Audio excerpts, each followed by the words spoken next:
अस्सलाम वालेकुम, this is Riza Zaidi. आप मुझे देख रहे हैं मेरे यूट्यूब चैनल सॉल काउंसलिंग में और मैं उम्मीद करती हूँ कि आप सब खैरियत से होंगे।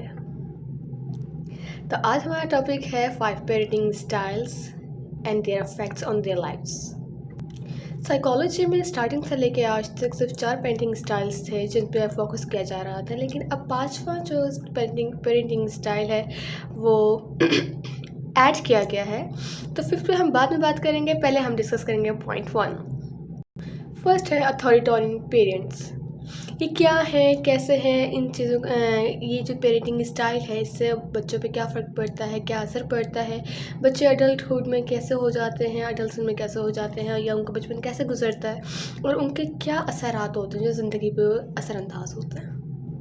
तो अथॉरिटेरियन पेरेंट्स वो होते हैं कि जो चाहते हैं कि उनके बच्चे बहुत निहायत ओबीडियंट बने और जो उनको कहा जाए वो कहें यस सर, हम अभी यही काम करेंगे और अपनी मर्ज़ी उसमें अपने इमोशंस, अपनी फीलिंग्स को दबाते रहें हर वक्त। वो ऐसे होते हैं कि अपने बच्चों को कंट्रोल करते हैं कि ये चीज़ अच्छी, ये चीज़ बुरी है, आपको एक परफेक्ट क्रिएचर बनना है दुनिया के या परफेक्ट बच्चा बनना है कि ताकि सोसाइटी आपको एक्सेप्ट करे कि आप इतने ओबीडियंट हो, आप कितने पंक्चुअल हो,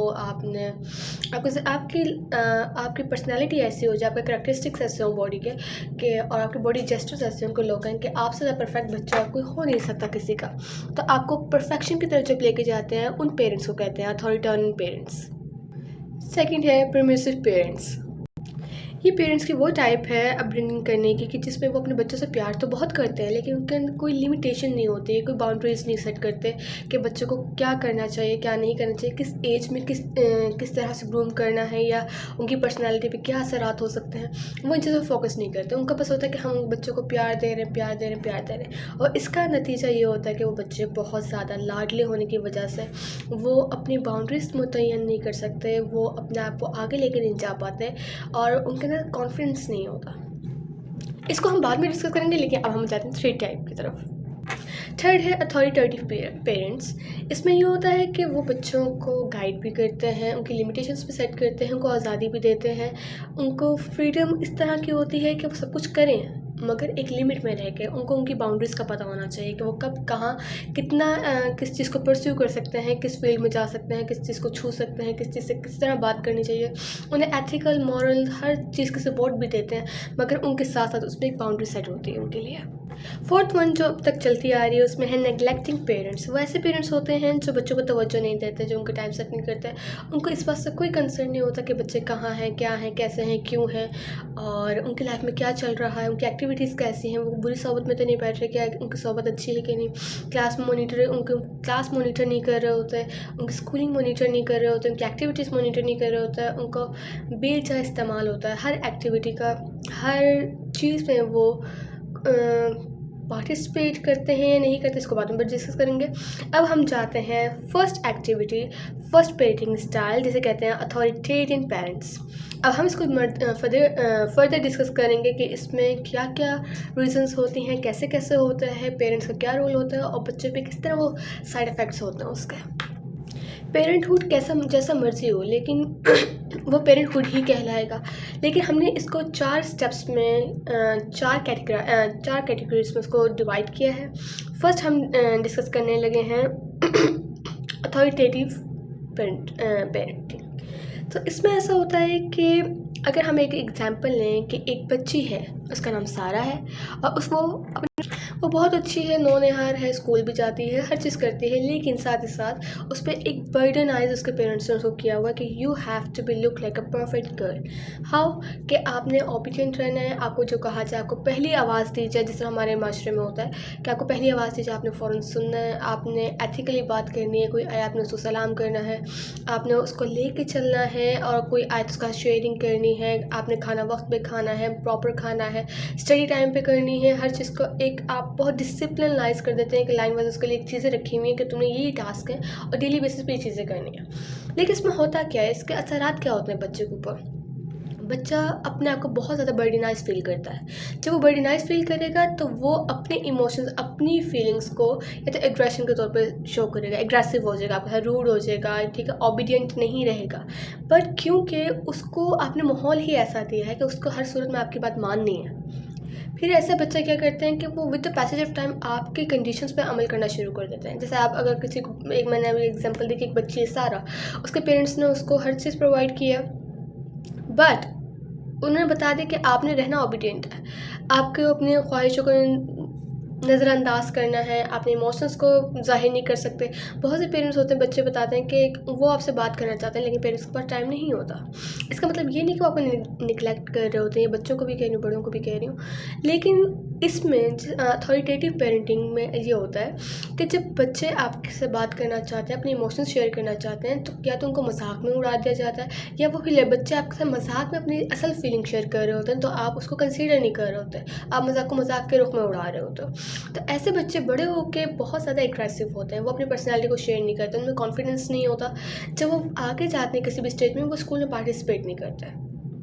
वो टीचर ने कह दिया आप पार्टिसिपेट करेंगे, जी कर लेंगे, लेकिन उनकी अपनी विल नहीं होती, वो अपनी विल से कुछ भी नहीं कर रहे होते। इवन तो कि जब वो इस स्टेज पे आते हैं कि उनकी शादी होने लगे, तो वो अरेंज मैरिजेस जिस तरह यहाँ पे की जाती हैं, उसमें वो बॉन्ड हो जाता है। क्यों? क्योंकि हमारे पेरेंट ने कहा और हमने हर सूरत में शादी को निभाना है। क्यों? क्योंकि हमारे पेरेंट्स की इज्जत की बात है। तो ऐसे लोग पूरी ज़िंदगी सिर्फ कॉम्प्रोमाइज़ कर रहे होते हैं, वो असल में अपनी ज़िंदगी जी ही नहीं पाते, वो अपने आप को एक्सप्रेस ही नहीं कर पाते कि वो क्या चाहते हैं, क्यों चाहते हैं, कैसे चाहते हैं। तो इन चीज़ों पे हमें नोटिस करना चाहिए कि अगर हमारे इर्द गिर्द सराउंड में या हमसे ऐसी कोई मिस्टेक हो रही है कि हम बच्चों को इग्नोर कर रहे हैं, तो लेट योरसेल्फ नो दैट कि आपको थोड़ा टाइम देना है, थोड़ी स्पेस देनी है।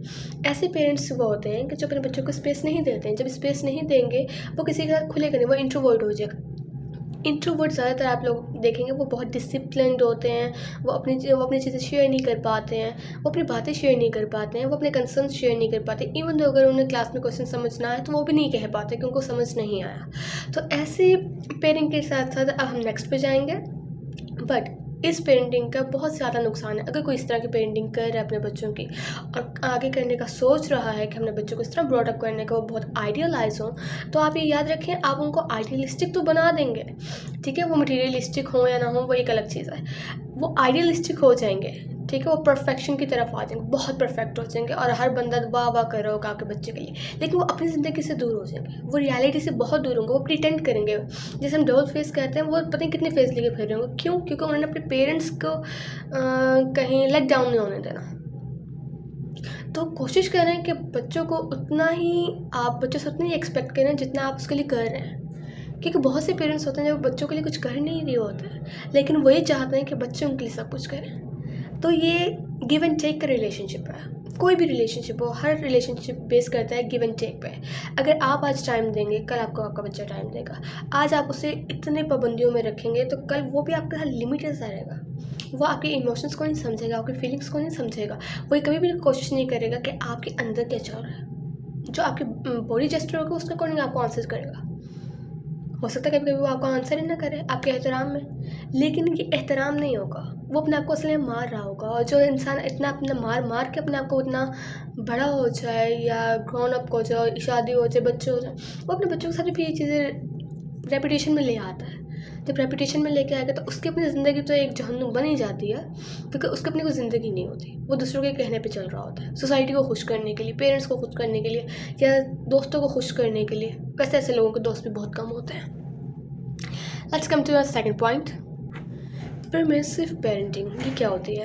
इसमें ऐसा होता है कि पेरेंट्स अपने बच्चों के लिए सब कुछ कर डालते हैं, जितनी इस्तेताअत होती है उनकी, जितना वो कर सकते हैं, वो उनकी हर जगह कोशिश होती है कि उनको हर वो चीज़ प्रोवाइड की जाए दुनिया में है, जितनी उनके असेस में है वो हर चीज़ को प्रोवाइड करने की कोशिश करते हैं। उनकी किसी की रोक टाक नहीं होती किसी चीज़ के ऊपर। वो इस तरह के बच्चों को मम्मी डैडी बना देते हैं अपने बच्चों को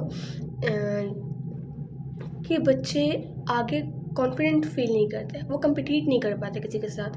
वो क्यों नहीं कर पाते? क्योंकि उनके अंदर ये चीज़ चलती है कि हमने ये चीज़ चाहिए और वो हमें मिल गई। लेकिन ज़िंदगी के हर शोबे में, हर फील्ड में ऐसा नहीं होता कि आप चाहें, आप सोचो और आपको वो चीज़ मिल जाए, और हर चीज़ आपके माँ बाप के एहसास में होती भी नहीं है। लेकिन ऐसे बच्चे, क्योंकि अब अगर हम इनकी एग्जाम्पल लें तो एक ऐसा बच्चा है कि जिसको उसके पेरेंट्स ने सब कुछ दिया है, ठीक है, और आगे जब वो आगे बड़ा हुआ है, अभी वो क्रॉलिंग करना स्टार्ट हुआ, वो नहीं करना चाह रहा क्रॉलिंग, आपसे गोद में ले लोगे। जब वो चलना स्टार्ट करेगा वो कहेगा मैं थक रहा हूँ, ठीक है, आपने नाज इतने उठाए हैं उसके, आप उसे गोद में उठा लोगे। ठीक है, मुझे पढ़ने को दिल नहीं हो रहा, आप गेम दे दोगे, वो कहेगा मुझे ये नहीं ये खाना है, आप उसे वो ला के दे दोगे। वो दुनिया में कैसे सर्वाइव करेगा, वो कैसे सोसाइटी में सर्वाइव करेगा अगर आपका पेरेंटिंग स्टाइल ऐसा ही चलता रहेगा कि आपने सब कुछ देना है क्योंकि आप पेरेंट्स हो और उसका हक है। बट अगर इस पेरेंटिंग में देखें तो बहुत ज़्यादा लैग है, बच्चे में कॉन्फिडेंट नहीं होगा, वो किसी से इंटरेक्ट नहीं कर सकता, वो किसी से कम्युनिकेट प्रॉपरली नहीं कर सकता। क्यों? क्योंकि उसको कभी आपने टास्क दिया ही नहीं लाइफ में। जो बंदे किसी टास्क से गुजरा ही नहीं है, उसे क्या पता कि इसके क्या क्या रीजनिंग हो सकती है, वो अपना दिमाग इतना इस्तेमाल नहीं करेगा, वो पावर यूज़ करेगा। जब पावर यूज़ करेगा तो वो अपने आप को ह्यूमिलिएट करेगा। क्यों? क्योंकि उतना कैपेबल नहीं होगा कि किसी के दलाइल का जवाब दे सके। वो चीज़ों को तो चेंज कर सकता है, लेकिन वो प्रॉपरली अपने आप को कॉन्फिडेंट नहीं समझ सकता बच्चा। वो कभी भी इस चीज़ को फील नहीं कर सकता कि कॉन्फिडेंस क्या चीज़ है। पैसा मगरूरियत की तरफ लेके जा सकता है उसको, उसे ह्यूमैनिटी की तरफ नहीं लेके आ सकता। तो कोशिश करें कि ऐसे पेरेंटिंग से भी इज्तनाब करें। बाकी तो पेरेंटिंग के लिए मैं नेक्स्ट वीडियो बनाऊंगी, और इस जितने मैंने आपको बताया तो उसके बताएँ कैटेगरीज बताई हैं। अगर इस पर आपके कोई व्यूज़ हो तो प्लीज़ मेरे साथ शेयर कीजिएगा। आपकी अपनी कोई फीलिंग हो, कोई आपको मसला हो तो आप मेरे से पूछ सकते हैं, और नेक्स्ट वीडियो का इंतज़ार कीजिए। Thank you so much for your time, और आपके कमेंट्स मेरे लिए नहायत इंपॉर्टेंट है। आपको जो क्यूरी हो आप मुझसे पूछ सकते हैं। प्लीज़ ट्राई किया करें कि या तो आप यूट्यूब पे मुझे कमेंट कर दें, क्योंकि मोस्टली ऐसा होता है कि मैं इंस्टाग्राम नहीं चेक कर पाती हूँ। So it will be really helpful for me कि मैं अपने आप को बेहतरी की तरफ लेके जा सकूँ। और मैं आप लोगों की नहायत मशकूर हूँ जो मेरी वीडियोज़ को टाइम देते हैं, जो नहीं भी देते मैं उनकी भी मशकूर हूँ। आप सब अपना बहुत सारा ख्याल रखिए, और सुनने की आदत डालिए, और सुनाने की कोशिश कम किया करें लोगों को। जितना हो सके खुश रहें और लोगों को खुश रखें। Happy bye bye.